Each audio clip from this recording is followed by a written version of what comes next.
Good morning mga baby love. Ako ngayon ay nagluluto ng fried chicken. Ayan mga baby loves ko, fried chicken ang niluluto ko ngayong araw na ito.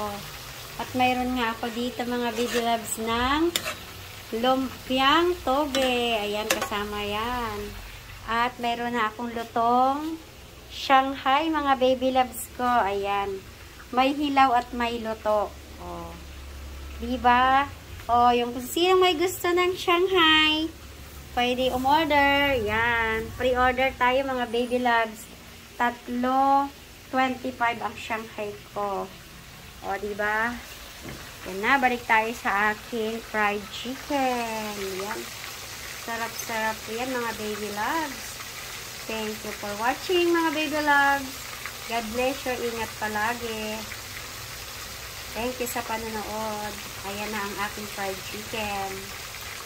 Yan, malapit na yan. Siguro mga 6 minutes na lang yan. Luto na yan. Yan lang. Thank you sa panonood. Bye-bye.